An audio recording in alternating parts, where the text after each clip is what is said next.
कहानी की शुरुआत होती है एक गांव से। नाम था धारपुर। उस गांव में एक 300 साल पुराना कुआं था।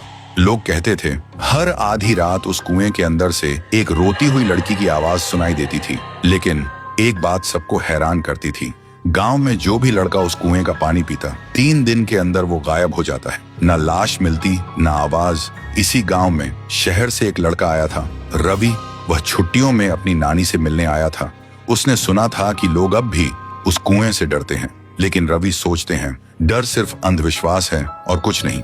एक दिन धूप में घूमते हुए रवि को प्यास लगी और बिना किसी से पूछे वो सीधा उस श्रापित कुएं से पानी पीने चला गया। जैसे ही रवि ने कुएं में झांका, उसकी आंखों के सामने कुछ सुनहरा चमका और पानी में एक लड़की का चेहरा दिखाई दिया, रोता हुआ, आंसुओं से भरा हुआ। रवि घबरा गया और तुरंत वहां से भाग गया।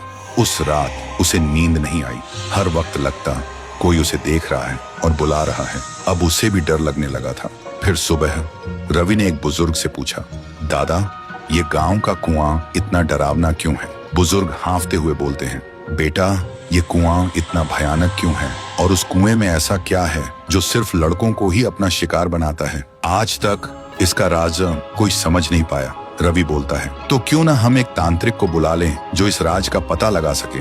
फिर गांव के सभी लोग इकट्ठा होते हैं और एक तांत्रिक को भी बुलाया गया था। तांत्रिक आंखें बंद करता है और कांपते हुए कहता है, ये तो बहुत ही भयानक है। कुएं के अंदर जो भी है वो मेरे बस के बाहर है। और वो तांत्रिक तुरंत गांव छोड़ के चला जाता है।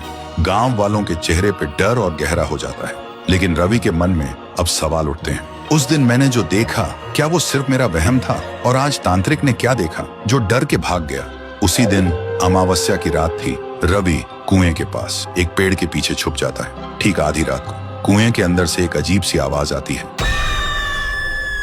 और तभी कुएं के अंदर से एक लड़की बाहर निकलती है। वो डरावनी थी, लेकिन उसकी आंखों में सिर्फ दर्द था। थोड़ी देर बाद एक लड़का बाइक लेकर गांव से गुजरता है। वो लड़की अचानक उसके सामने आ जाती है। लड़का तुरंत ब्रेक लगाता है, लेकिन कुछ ही पल में वो उसे गायब कर देती है।